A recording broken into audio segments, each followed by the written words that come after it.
Hello all of you out there, and in today's video I'm going to share with you the top 10 most elite Ark Dinos. And first up on the list we have the Carno, and this creature really does just feel premium and elite to me whenever I use it, albeit it isn't the most powerful creature out there, and loads of people prefer the Allo over this thing. But I'm not really one for the Allo hype. I don't know why. It is a great creature with a wealth of abilities, and it is a much more powerful creature than the Carno.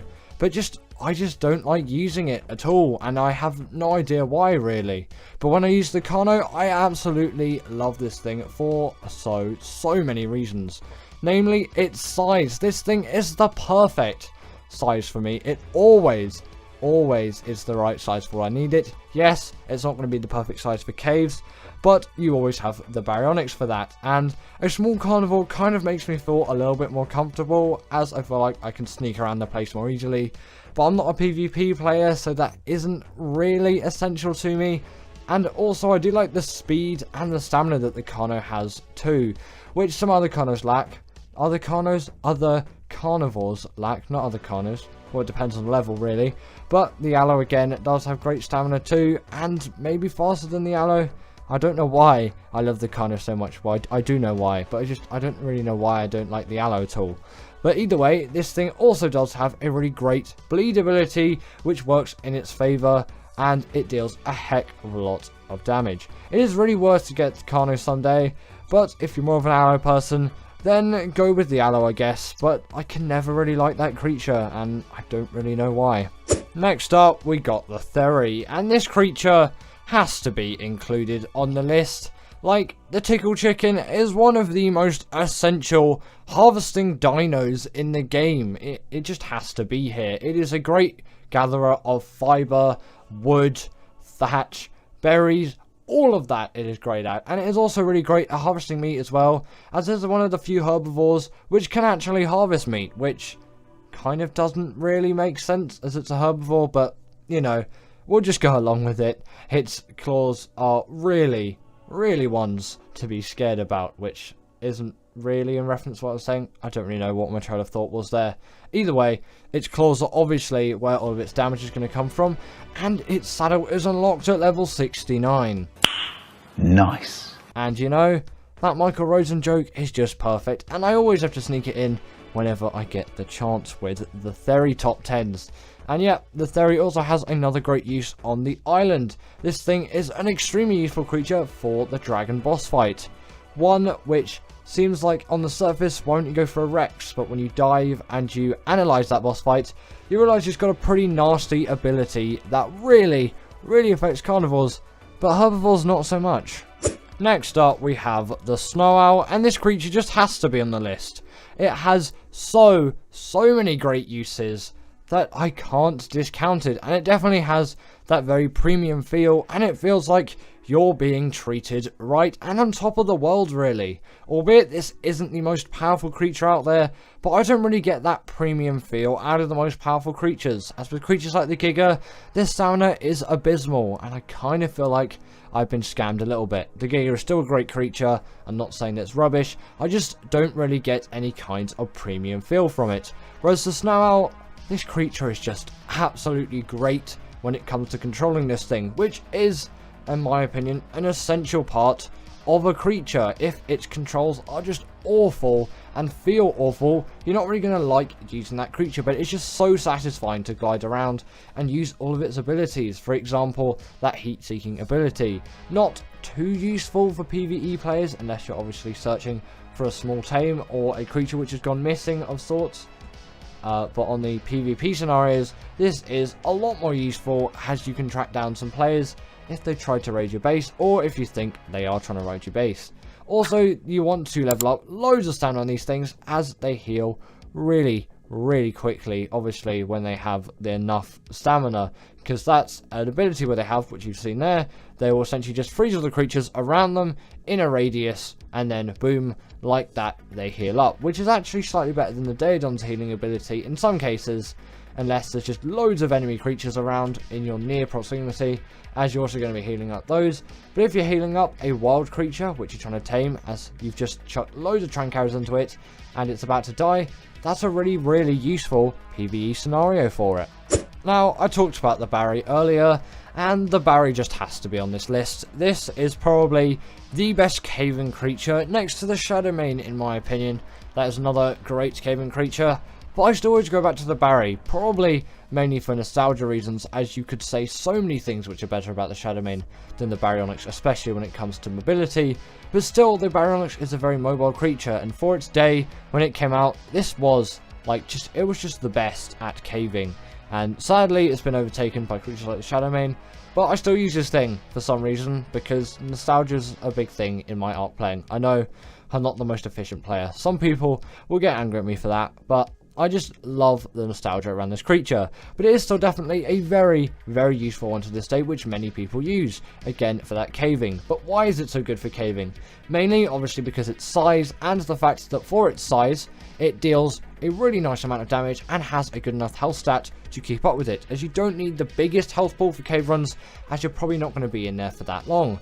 And if you press right click too, these things will do a spin attack, which can stun creatures up to the size of the Megalodon, and it is a good shout if you want to do some underwater caves too, due to that ability obviously. Speaking of the Shadowmane, we do have the Shadowmane next, and I have to put this thing higher than the Bary. Like, I love the Bary so much, but for everything else apart from caving, the Shadowmane just has such a premium and elite feel to it. If the Xboxes were to sell the 360 elites again, the Shadowmane would definitely be the chosen creature over something like the baryonyx. Again, its mobility and its controls, they just feel so smooth. Like, just look how high this thing can jump. It's absolutely insane. These things can travel immense distances, and for land creatures, it's insane. And if this came out on Ark the Island in 2015, people would have been so shocked. But you know, Gen 2 is a really OP map, and it isn't just great in the skies as well, it feels amazing in the water too. Don't take that out of context. I plead you not to take that sentence out of context.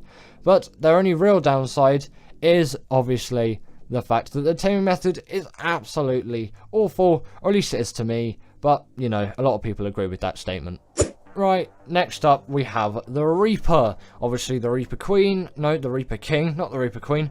What am I talking about? You can't tame Reaper Queens, you can tame Reaper Kings, but for some reason I made this bureau with a Reaper Queen. Don't ask why. If you spotted that, well done. You can effectively identify a Reaper Queen apart from a Reaper King.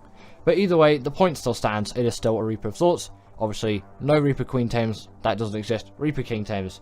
In terms of their taming method though, it is definitely one which somehow feels premium, even though it is one of the most annoying taming methods in the game probably. And there's so many steps to it. But once you do it, and while you're doing it, you just feel like you're on top of the world, as long as it's going well. If it's going awful, then the premium experience is not there.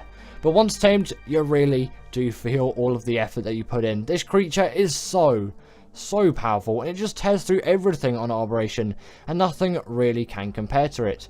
And if you want to add a little other Arboration creature as an honorable mention, it's not little, the Carcanos is a pretty elite feeling creature as well, but sadly, obviously, it has not made this list.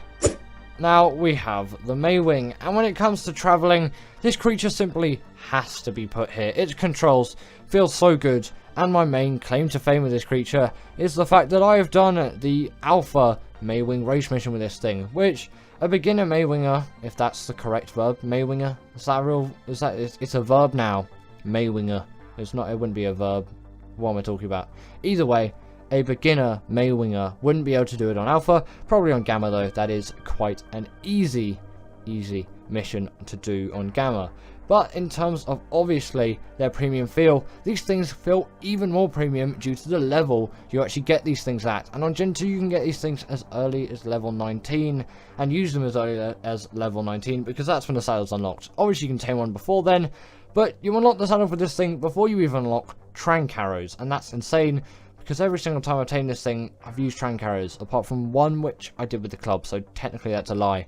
Also, they do have a very premium feel when it comes to the milk which they produce, being a portable feeding trough, and it just gets a lot of the hassle away from breeding. And they can gather berries too. It really feels like this creature is just packed with every ability which you could really want out of it. In at number 3 is the RG, and the RG just has to be put in that top 3, as the RG is that creature which I always look to when I go for metal runs, and the premiumness, if that's even a word, over the Pteranodon is insane. In fact, that even sometimes in my gameplay I won't even go for a Pteranodon, I'll just go straight for this creature if I feel up to taming it, as I usually don't trap these things, as I'm a bit stupid when it comes to taming RGs, so I usually give myself a really horrible time with these creatures, which is sometimes why I struggle to tame these things. It's really stupid. I should just make a trap. They're not that difficult to tame. They really aren't.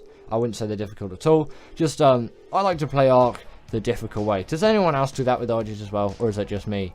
Also, in terms of the creatures which they can pick up as well, they can pick up a Wealth, and the Doedicurus and Anki are going to be great pairings with this thing, as they are great gatherers of resources, and it is really the creature which is going to transport you from areas of when you're gathering resources, as it has weight reduction on things like metal, crystal, obsidian, those resources which are obviously, don't know why I couldn't say obviously there, very essential to any Ark player's life in terms of, you know, actually completing the game. They're very useful resources. Also, its saddle actually has a portable smithy, which not many other creatures have, and it has a nice little neat regen ability on top of all of that too. So why don't you just tame the RG? Just tame this thing. In at number 2, we have the Desmodus. And is there any creature which really treats you better than the creature which is in at number 1 on this list? Obviously, this is in at number 2. Well, not really, and that is obviously why it is in at number 2. This creature feels so elite in its form, like nothing really gets better than Desmodus, apart from thing number 1. But in terms of its uses, that Sanguine Elixir is an absolute game changer for doing any kind of taming, as a third of it's done for you, and for official Ark players out there, that is an absolute godsend, and I'm sure you'll be taming these things as quickly as you possibly can. And someone said recently, well, this thing really isn't a great creature because it can't pick up stuff, and I don't really use that out of a flyer, surprisingly, and I prefer all the other abilities this thing has, like gliding, being able to go invisible, not in the Extinction Wastelands as it's never night, don't know why I chose this map, and also just the fact of how cool this creature is to ride around. I don't need that ability, and it doesn't need it at all. And in at number 1 is the Deinonychus, and I just have to put this thing in at the number 1 spot, as its controls feel great, and all of its abilities, which I'll get to in a second, are so good, not even any other Ark creature can actually have the claim to fame ability which this creature wields. Obviously, why it is just such a useful creature. Its first ability, obviously being that it can, what am I saying? The first ability, sorry, the fact that it can grapple onto creatures and just absolutely tear them to shreds. And that is something which you can't see on any other Ark creature. It has that, and it has even more abilities too. Obviously, it's going to have that pack buff, and the bleed ability that you saw there is going to deal bleed damage, which is great for any carnivore to have. I was going to say essential there. It's not, as not all carnivores have the bleed ability.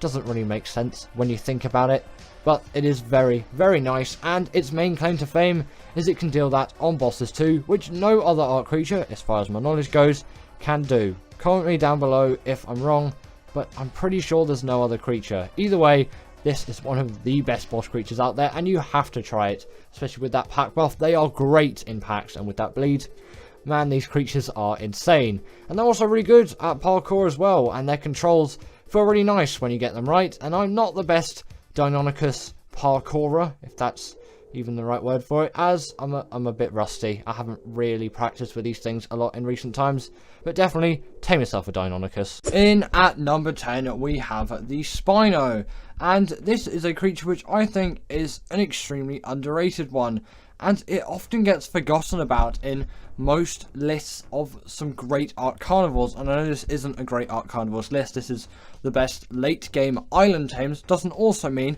that they have to be tamed in the late game. I am slightly twisting the definitions around a bit, but there's only really one creature which kind of falls into that slot, because it's technically really a mid game creature. But there are so many creatures you can include on this list, but the Spino, in my opinion, had to be one of them. It is extremely mobile, obviously spawns on the island, that is a requirement for it to be on the best late game, the island tames. They do have to spawn on the map, and the fact with its mobility that allows it to spin 360 degrees on the spot, like, the Rex couldn't do that. Like, nothing could make the Rex do that. And also, they're really great in the water as well, and they have the hydration buff.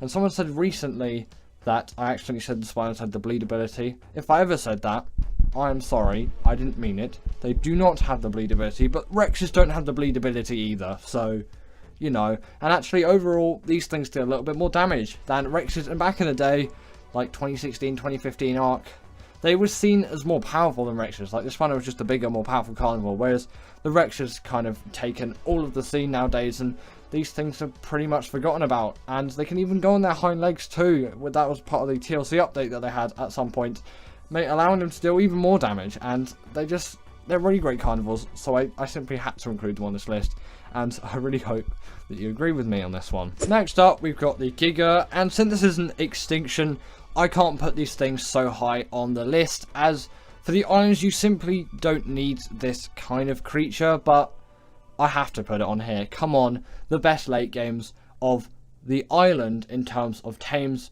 the Giga, the Tiny Tim, has to be on here. It is an absolute beast, packing loads of damage, but the reason why I say you don't need it is it isn't allowed into boss fights on the island. The Rex is pretty much as powerful as you can get, really, for boss creatures on the island, and I know that's a really, really huge generalization, but, you know, we'll just go along with it. Either way, the Giga can't be allowed into boss fights, so it has no boss use. If this was extinction, however, I'll put these things so high on the list. Like, man, they are so useful on that map, but they are still useful for gathering resources on the island, like hide and meat and all of that, and they're just really fun to ride on, to be honest. That's another great benefit. They are huge.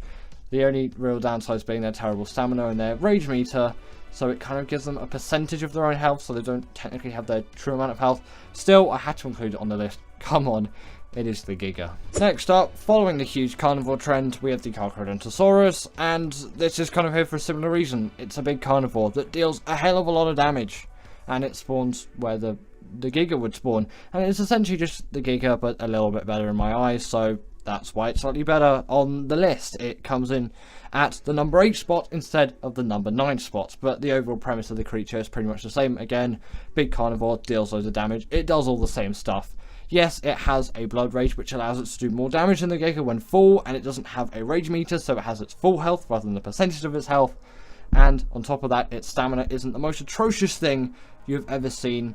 They are pretty much the same thing, and I'm demonstrating its stamina leveling here, which isn't awful, but don't do that. Don't put all your levels into stamina on this thing. That is not what you want to be doing with this creature. Honestly, don't go near the stamina stat. Just leave it as it is. It is alright. It is fine. It is so much better than the Gigas, but if you really need it, get a stamina mutation. And although I would advise you tame one of these things on Ragnarok, they can still be tamed on the island. I do have a taming guide video if you want to check that out. If I remember, there'll be a card at the top of the video. If not, there'll be nothing. Right, in at number 7, we have got the Rhyniognatha, and I had to put this thing here. Come on, this thing can literally pick up Rexes. It does have to be warranted as one of the best late game the island creatures. And what a late game creature this is. Honestly, it's absurd. Like, its tame method and all of that. It only spawns on the island under Lost Island, actually. And in normal, I'm still going to call it normal Ark, really, because ASA hasn't normalized itself in the Ark community. It's pretty much half and half, I think, at the moment, if the numbers are to be right, because ASA, frankly, is too expensive, and on most things, it doesn't run very well. On the consoles, though, if you do get ASA on a console, you'll be fine with it. It will be a perfect experience for that console, and it will work. But on PC, I'm literally buying a 3090, which at the time of me recording this video is a £650 used card, let alone its price new, just to play a dinosaur game. But thanks to you guys, all of you watching these videos out there, I've actually been able to afford a card like that for my own personal rig. Currently, I still have the 2060 Super in it, but soon, should be maybe 2 weeks from now, I'll have a 3090 in this thing, and then going on later in the year, I'm going to go for a 3950X and get some more RAM, because 16 gigs isn't really enough anymore, especially for ASA. It does actually recommend 32 gigs of the stuff. Also, if you noticed here, I've been, with the B-roll, I should have said, sorry, cancel my last point there. I've got technology stuff in my mind. Either way, the B-roll there has been showing you how to tame one, which is from my video of how to tame one. Again, if I remember, I will leave a card. If not, there won't be a card there, and you just have to look up Rhyniognatha. But the tame method for the Rhyniognatha is pretty much an exact copy of the Reaper taming method, so if you know that, then you'll be fine. But there's just a couple of extra steps. But it's not too complicated, but definitely is a late game tame because you're going to need a lot of resources for it, especially if you want 100% effectiveness. Next up, we've got the therizinosaurus, and this creature is one of those tames where I don't feel right if I have not tamed this thing on the island, and it's so essential for any kind of boss fights. I had to put it on this list. It has to be here, okay? This is the therizinosaurus. It gives that buff to all of your creatures with the courage roar in the boss fight, and paired with a Daedon, it really does work. Although I found the Daedon isn't the most essential nowadays, and actually I have done quite a few things without the Daedon. I've just paid more attention and put my health into my Rexers or whatever boss creature I'm using.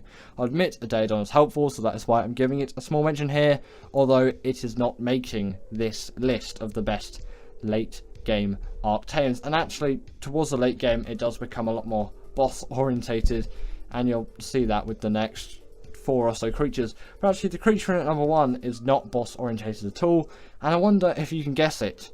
If you do guess it before the number 1 slot, then put a time pin down from when you actually guessed what that creature is. Right, now at number 5 is the baryonyx. Almost couldn't say 5 there. And luckily, now we have got all my personal life out of the way and all my tech life out of the way. We can now focus more on the dinosaurs, as I'm sure you don't need a full lecture right now on my life story. Either way, the baryonyx is a pretty easy tame for it to be making this list, and it is the second easiest, I would say, on the list. The creature in at number 1, I'm going to give you another clue there, it is the easiest tame. The second easiest tame is at number 1. It's a very simple knockout tame, spawns in the swamp biome. I think you can find it in some other places as well. Definitely can, not just in the swamp biome, but if you really want to guarantee finding one, just head there. Make sure to avoid swamp fever. Either way, they're the best caving creature on the island, which is why I put them in this list. And they have a right click spin attack which can stun creatures up to the size of a megalodon, which makes them pretty useful for underwater caves as well. And I know you can use Sarcos and Basilos and all of that, but for me the Barry does everything, and that is why I use it. Apart from the artifacts of the Skylord, that cave is far too tiny for pretty much any creature to fit in, unless you have a dung beetle for caving for some reason. Next up, we've got the Megatherium, and this is here for the chitin gathering, but mainly because of its insanity against the Broodmother boss fight on the island, and obviously that is why it has made the list, and that is why it is here. It is the best creature on the island for defeating the Broodmother, as it sort of gets a rage buff, you could kind of call it. Not in the case of what the Giga has, or it's very similar to the Carnosaurus's blood rage, although it doesn't really involve blood, and a sort of alpha buff glow to it, and essentially once it's killed an insect, it will deal absurd damage to just everything, and I think there's a 500 second time or something like that. But considering the Broodmother constantly spawns spider minions at you, pretty stupid of it, I know, they will constantly replenish that buff, so that buff will always be active, and in the presence of a duty buffing them even further, you have yourself a pretty insane army against insects, as I think it gives them damage, and then obviously some damage reduction on top of that as well. And again, you're going to get a lot of chitin from that Broodmother boss fight, so I guess if you want loads of chitin instead of going to the insect cave, just do the Gamma Broodmother a lot, or you can do the Alpha Broodmother or the Beta one. It doesn't really matter. Any Broodmother stage will work perfectly with this thing, no issues at all. They are the go-to for the Broodmother, which is obviously why I've had to put them on this list. And in a second you'll see what that buff looks like, and you know, maybe you can see what I mean by it looks alpha buff like. In at number 3 we have the Theri, and this creature had to be in here. Firstly because its saddle is unlocked at level 69. Nice. I know, that is a very nice one. Obviously makes this thing the perfect Ark creature. There is nothing better than it. But the reason for this creature being on the list is firstly its gathering abilities. This thing is insane at gathering all things fiber, wood, thatch, meat, hide, and you can't gather rocks, so I won't bother talking about those. And in my opinion, it's kind of more useful than you say an Anki and a Dodic, but I will give them a small mention here for gathering. They're not on this list, by the way, but the creature unit number 1 is extremely useful with a creature like the Anki and the Dodic.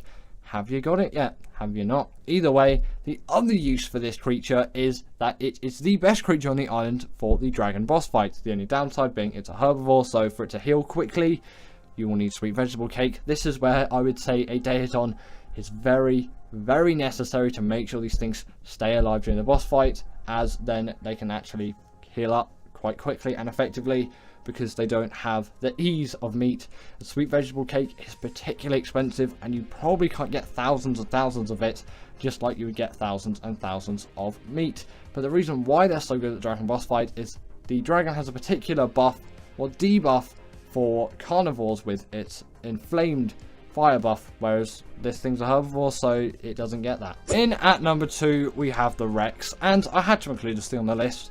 I'm not going to put it in at the number 1. By now you probably should be able to tell where's in the number 1 spot. Again, comment down that time code once you figured out what the number 1 creature is. But either way, this creature, the Rex obviously, is the go-to creature for any kind of boss fight. Yes, it does have a slight debuff in the dragon boss fight, and it doesn't have the buff the Megatherium has in the Broodmother boss fight. It still works for all of them, although I would mainly use it for the Megapithecus because that's the only other one. But actually, nowadays, I kind of tend to use Spinos more for that boss fight because they tend to not fall into the absolute death hole that's there in the arena, which is pretty annoying. But, you know, you can get around it easily with Rexes. It just, they tend to get stuck a little bit more, which is why I don't really like them for that. But there is no denying they are a really great boss creature. And with how easy they are to tame on ASA, it just has to be in at the number 2 spot, and it doesn't. I can't even speak anymore. Either way, it doesn't deserve any less, in my opinion, or any more. But before we get into the number 1 spots, just a quick honorable mentions. The Aloe is a pretty good boss creature. The Megalosaurus does definitely pack a punch as well. Creatures like the Sarco are pretty great water tames, although maybe not in the late game. You could still say they do definitely pack a punch. The Basilo is a great option for underwater caving in the late stages of the game, and a creature like a Thyla is always very nice to hand. But let's get into the tame in at number 1. In at number 1 we have the Argentavis. Have you guessed it now, by the way? 1433 should be the latest that you've guessed what this creature is. Either way, this, in my opinion, is the best Ark late game tame for the island. It is just such a useful flyer for travelling from A to B. With Cryopods, you can travel with any creatures which you want, and it is always my go-to flyer. And if flyer speed leveling was still a thing, then maybe I would go for a Quetz, but they are so slow, and also I still prefer the Argy in a lot of ways. Although it can't pick up as much as a Quetzal, it is faster than the Quetzal, and it has weight reduction on many resources like metal, crystal, and obsidian, making it a go-to for all of that metal farming. And metal is an essential resource in Ark Ready. To actually complete it, you'll want at least some flat gear, and you'll probably want a pump action shotgun, and obviously metal tools so you can make your gathering process as efficient as possible. And when paired with an Anki and a Dodic, you have yourself an even better creature. And they are so easy to tame. That's how they're being unlocked at level 68. Yes, just one off the perfect level. At least I'm pretty sure it's 68. It's either 68 or 62. It is somewhere in the 60 range, but before level 69, obviously. But yes, in my opinion, the RG is the best. Its saddle also acts as a portable smithy, and it has a really nice regen buff too. You really can't live on the island without an RG in my opinion. So thank you to my wonderful patrons Ekaterina Puchkova, Karina Thorne, Dominic Maciejuski, and Ethan Tapia, who have all supported me through Patreon or through YouTube memberships. If you want to join this list, then go join Patreon or YouTube members, but thanks to all of these guys.